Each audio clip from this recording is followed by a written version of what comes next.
So I wanted to start out with this quote because this is what the whole story revolves around today.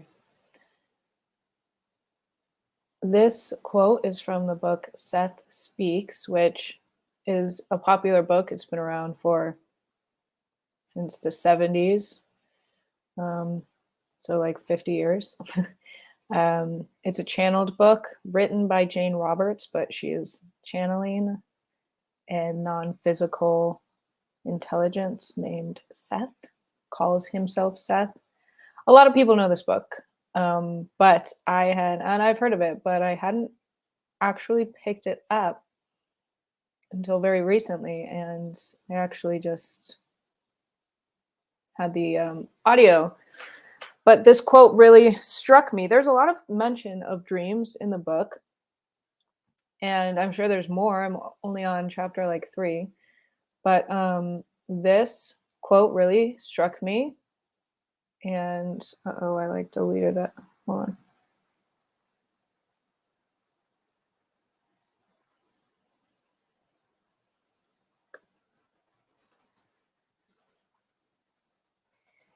on. Um,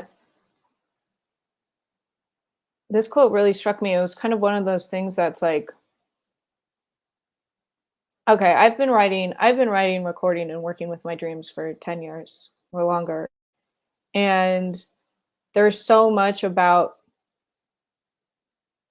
working with your dreams, the experience of dreaming, journaling about your dreams, the process of trying to understand dreams that is so ineffable that when something comes around, like a quote, for instance, like in this instance, that come around, that just like puts to words some of your intuitions or feelings, and it just like rocks your gut. It just like punches you in a good way, like hits the gut in a good way, where you're like, holy shit.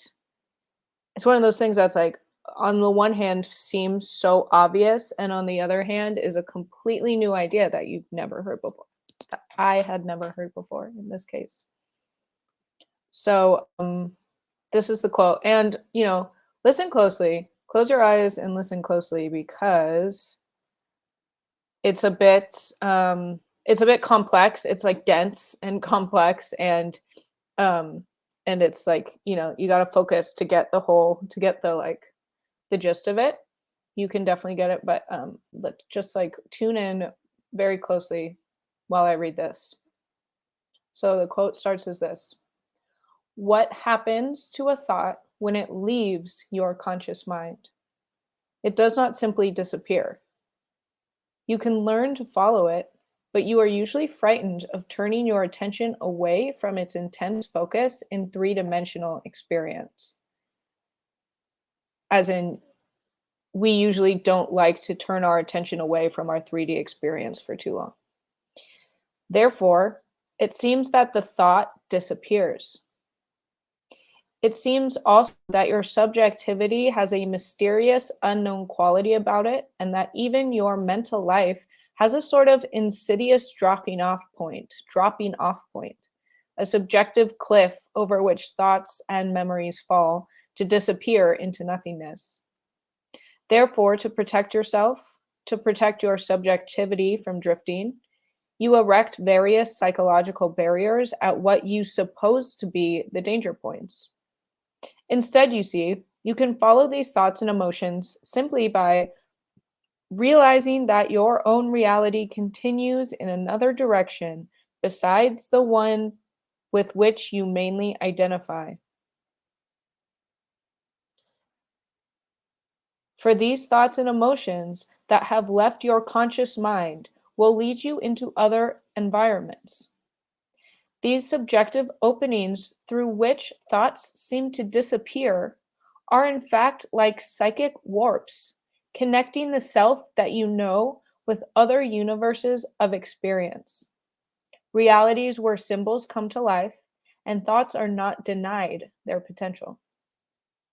There is communication between these other realities and your own in dream states.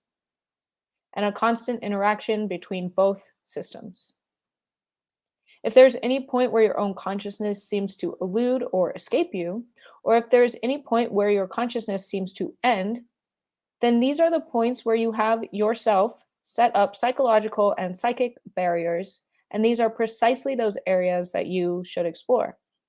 Otherwise, you feel as if your consciousness is enclosed within your skull, immobile and constricted, and every last thought or forgotten memory, at least symbolically, seems like a small death, and such is not the case. So, the main points there's a lot of points in this paragraph, but the main one that really hit me was when he mentioned dreams, and so I'll read it again. So he's basically saying that we have thoughts, and when the thought ends, they seem to like disappear. Where do they go? I have a thought like, what would it be like? I mean, from something so mundane, like, what would it be like to have blonde hair? To like something like, what would it be like if I lived in Europe? What would it be like if I was with this other person? Or if I did something differently in my past? I mean, we have these thoughts a million times a day, right? And so, and they seem to just like disappear and drop off when we're done. But he's saying that they don't just disappear or drop off. They actually continue beyond our conscious awareness of them. It's not that it basically he's saying it's not that they disappear, but our awareness of them fades. But even though our awareness of them ceases, doesn't mean that they cease as being existent. I mean, it reminds me of the quote that like, or the idea that every thought is like a pebble in a pond, and it has an infinite rippling effect and goes on forever. So this is another way to conceptualize that thought, that every thought goes on forever. A way to conceptualize it is that when they seem to disappear from our conscious awareness, they actually, this is how I can see it in my mind, it's like they walk out of our minds or out of our awareness and create the environment and uphold an environment of their own in which, like he says,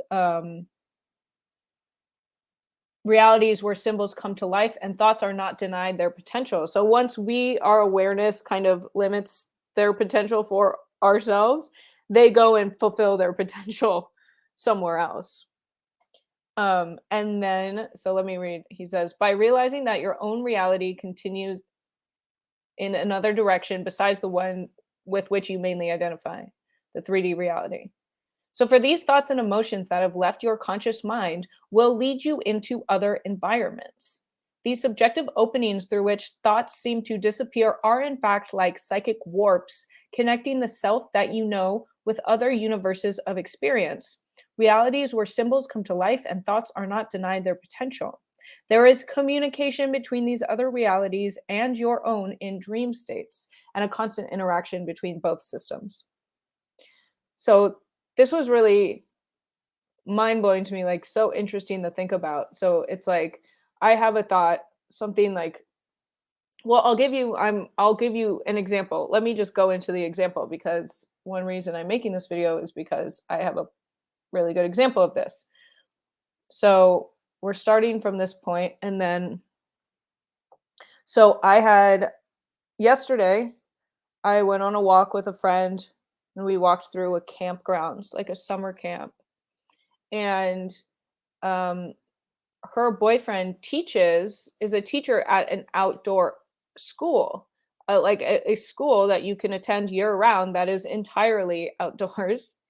And we were walking through the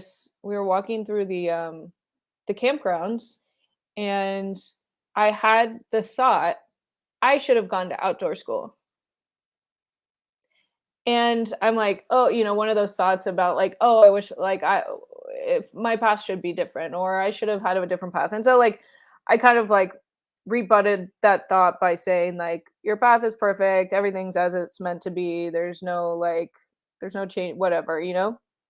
And I just left the thought there, and we continued on.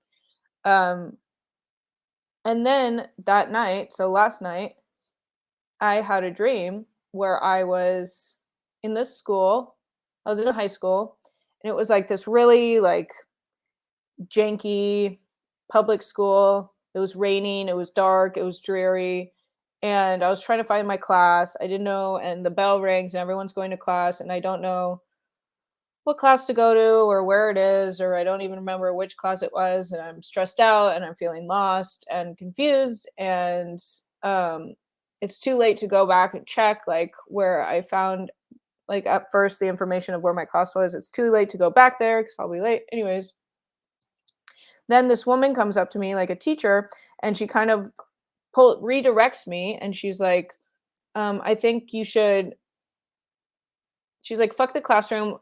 You should go with the group that's doing a river adventure today as their class, as their school day. And so I was like, okay, great. So she introduces me to a small group of students, and we all go on this adventure to a river. Other things happen, but we'll just cut it there. Um, and I was just like, wow, that's exactly. So when I woke up and I was journaling about this dream, I was like, oh, the Seth Speaks, that quote from Seth Speaks, this is like a perfect example of that. So it's an example of like a thought I have in my waking reality that I notice and then let go completely, but then I circle back around to it in my dream, wherein I'm in a dream where that thought is its own reality that I am now experiencing and participating in. And I just thought that was so interesting. And I wanted to share that story. I don't know that I wouldn't say that all dreams are these kinds of dreams. I don't think all dreams are one type of thing or phenomenon. But this is certainly a great contestant for what some dreams are. And maybe a lot of dreams. I think maybe a lot of dreams are of this sort. Um, what's the lesson? I mean, there's a lot to take from this. One is that it goes to show more of a reason why putting effort and intention into having intentional thought patterns is really important. If and being I don't really like the term control, but for lack of a better word at this moment, control your mind. Like this is why it's important to control your mind and to notice the thoughts you're having, and to consciously put effort and intention into redirecting your thought into beneficial things, um, so that the realities you're creating and that you're connected with, other than just this three-dimensional reality, are of positive benefit to you. It's also interesting. Another note that I wrote down is that, like, we often see, to me, this dream had a lot of other symbolic elements that were relevant to my life. And so I said, this dream is symbolic, but it was also literal because it has to do with my literal life and reality.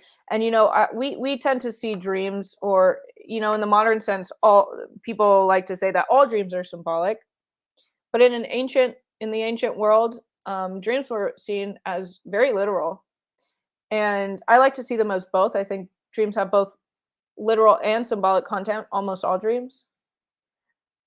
But then the question is, where's the line? Where's the line between symbolic reality and literal reality, or subjectivity and objectivity? So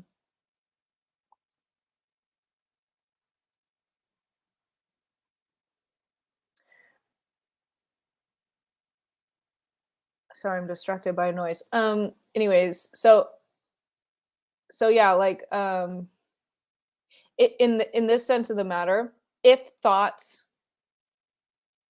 when they leave our mind, go and create their own environments, then that makes those environments kind of literal. They're not really symbolic. We're not putting our conscious thought or energy into fulfilling or sustaining those environments. So then are they really symbolic? Could this be what our ancestors meant when they said that dreams can be taken literally? meaning that we're entering literal environments, and this is one way to describe how like non-physical environments can be taken literally, even if they seem to have come from our subjective viewpoint. Food for thought. Thanks for listening.